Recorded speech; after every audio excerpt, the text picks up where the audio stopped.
Bienvenidos a Terror y Mitos Urbanos, el espacio donde nos sumergimos en las historias que nos hielan la sangre. Uy, sí. No olviden suscribirse a nuestro canal y dejarnos un me gusta si disfrutan del contenido. Por supuesto. Hoy nos adentramos en un relato que nos lleva a la espesura del bosque, un lugar donde la tranquilidad se transforma en una auténtica pesadilla. Sí. Loco del bosque. Un título que desde luego ya nos pone en alerta, ¿verdad? El bosque, un lugar tan atrayente como potencialmente peligroso. Claro. Ese misterio de lo que se esconde entre los árboles. Totalmente. Y en este caso la historia comienza con una familia de vacaciones buscando precisamente eso, desconectar en la naturaleza. Ajá. Chris Joyce y su pequeña Ashley deciden pasar unos días en una caravana, junto a un lago. Un plan que a priori suena idílico. Sí, la imagen de unas vacaciones familiares junto a un lago transmite calma, ¿no? Pero fíjate como ya desde el principio la historia introduce elementos que nos hacen sospechar. La falta de cobertura móvil, aislamiento. Es como si se nos estuviera preparando para la vulnerabilidad en la que se va a encontrar la familia. Y esa sensación de vulnerabilidad se intensifica con la aparición del pescador, ¿verdad? Ah. Ese hombre solitario que aparece de la nada y los advierte que están en propiedad privada. Ya. Un encuentro que a cualquiera le pondría en guardia. Claro, ese encuentro aparentemente casual ya siembra la primera semilla de inquietud. ¿Por qué ese hombre está tan aislado? ¿Por qué reacciona de esa forma? ¿Qué es lo que realmente esconde en ese territorio que considera suyo? Y la historia da un giro cuando la caravana se queda atascada en la arena. Ajá. Chris, intentando liberarla, sufre un accidente y queda herido. Exacto, la situación se complica, aislados, sin posibilidad de pedir ayuda, con Chris lesionado. Sí. La tensión aumenta, la familia se encuentra en una situación realmente precaria. Y ante la imposibilidad de mover la caravana y con Chris incapacitado, Joyce decide ir a buscar ayuda. Claro. Su búsqueda la lleva a una casa vieja, aparentemente abandonada. Pero que, como pronto descubriremos, no está deshabitada. Efectivamente, Joyce, atraída por unos gritos de auxilio, descubre a un niño encerrado en una habitación. Oh. Niño encadenado prisionero. Una imagen que, desde luego, hiera la sangre. Sin duda. Ese descubrimiento añade una capa de horror a la historia. Un niño cautivo. ¿Qué clase de persona sería capaz de hacer algo así? Y sobre todo, ¿por qué?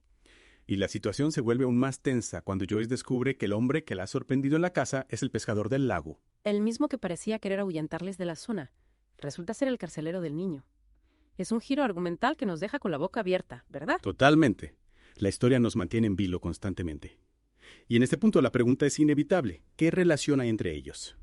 ¿Por qué mantiene al niño encerrado? Retomamos la historia del loco del bosque, con Joyce enfrentada a una situación límite.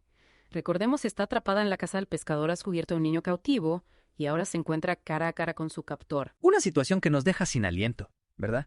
Y en este punto la historia nos lleva a una reflexión interesante, Joyce. Como madre siente la necesidad imperiosa de proteger al niño, pero al mismo tiempo nos está poniendo en un peligro aún mayor. Claro, es una decisión impulsiva guiada por la compasión y el instinto maternal. Pero también es una decisión arriesgada porque Joyce desconoce totalmente con quién está tratando. No sabe nada del pescador, de su posible agresividad, de las razones que le han llevado a secuestrar al niño. Exacto. Y ese riesgo, esa incertidumbre es lo que nos mantiene enganchados a la historia. ¿Qué pasará con Joyce? ¿Logrará ayudar al niño sin poner en peligro su propia vida? Y la historia no nos da tregua. Joyce decide actuar, golpea al pescador, lo inmoviliza con la ayuda de Ashley, que ha llegado a la casa, y vuelve a la habitación para liberar al niño. Una escena llena de tensión, ¿verdad? Esa lucha improvisada, la incertidumbre de si lo conseguirá. Y mientras tanto Ashley, una niña pequeña, presenciando todo aquello. Desde luego, la historia nos muestra la crudeza de la situación sin ningún tipo de edulcorante, y nos obliga a ponernos en la piel de Ashley. ¿Qué pasa por la mente de una niña que ve a su madre luchando contra un hombre desconocido? ¿Cómo gestiona ese miedo, esa angustia? Y justo cuando parece que Joyce ha logrado liberar al niño y que la situación se puede resolver, la historia da un giro inesperado. Un giro macabro. El niño aparentemente liberado se dirige hacia el pescador, que sigue inmovilizado en el suelo. Ashley desde la distancia observa la escena con horror. Y la que presencia es terrible. El niño, con una fuerza descomunal, arrastra al pescador hasta el lago y lo ahoga. Una imagen brutal que nos deja impactados. El niño que creíamos una víctima se convierte en verdugo. Y esa transformación, esa violencia tan fría y despiadada nos lleva a preguntarnos ¿qué ha pasado en la mente de ese niño para que actúe de esa manera? Es una pregunta que nos lleva al terreno de la psicología, ¿verdad? ¿Cómo el aislamiento, la privación de afecto, la posible violencia sufrida pueden haber transformado a un niño en un ser capaz de cometer un acto tan atroz? Sin duda, la historia nos invita a reflexionar sobre la capacidad del ser humano para el mal, incluso desde edades tempranas, y también sobre el impacto del entorno, de las experiencias vividas en la formación de la personalidad. Y mientras tanto la historia no se olvida de Joyce.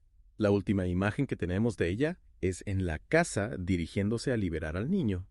Pero, ¿dónde está ahora? Esa es la gran incógnita que nos deja la segunda parte de la historia. Joyce ha desaparecido. Y ese misterio, esa incertidumbre sobre su destino, es lo que nos mantiene en vilo esperando la resolución final. Regresamos a El loco del bosque, con la incertidumbre del destino de Joyce. Tras enfrentarse al pescador y liberar al niño, se desvanece de la narración, dejándonos con la angustia de su paradero. Efectivamente, la historia nos mantiene en vilo.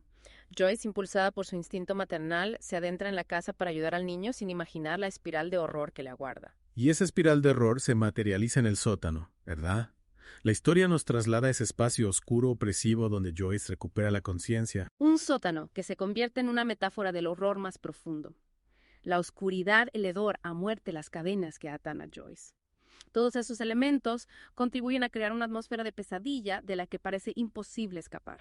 Y en ese escenario macabro, Joyce descubre la verdad sobre el niño y su siniestro secreto. La revelación de que ha matado a su padre y que ha mantenido a su hermana cautiva muerta y en estado de descomposición en el sótano los confronta con la naturaleza perversa del niño.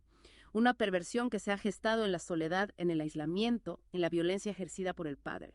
Un ciclo de violencia que se repite, ¿verdad? El padre que maltrataba a sus hijos, el niño que se convierte en asesino. La historia nos muestra cómo la violencia engendra más violencia, cómo las heridas del pasado pueden marcar de forma indeleble el presente. Y en ese ciclo de violencia, Joyce se convierte en una víctima más. La mujer que quería ayudar, que se arriesgó por salvar al niño, termina convertida en prisionera. Es una ironía terrible, ¿verdad? Y al mismo tiempo un recordatorio de que a veces las mejores intenciones pueden llevarnos a situaciones peligrosas, a caminos sin salida. El loco del bosque nos deja con una sensación de desasosiego, de impotencia ante la maldad. Joyce, Ashley, el propio pescador, todos ellos son víctimas de una espiral de horror que los ha destruido. Y nos deja también con una serie de preguntas sin respuesta. ¿Logrará Joyce escapar del sótano? ¿Qué será de Ashley tras presenciar la muerte de su padre? ¿Podrá superar el trauma de esa experiencia? Interrogantes que nos invitan a reflexionar sobre las consecuencias del maltrato, sobre la fragilidad de la inocencia, sobre la oscuridad que puede ocultarse tras la aparente normalidad. El loco del bosque no es solo una historia de terror, es un reflejo de nuestros miedos más profundos. El miedo a lo desconocido, a la violencia, a la pérdida de nuestros seres queridos. Una historia que nos perturba, que nos hace cuestionarnos la naturaleza humana y la capacidad del ser humano para el bien y para el mal. Y con esta reflexión nos despedimos de El loco del bosque.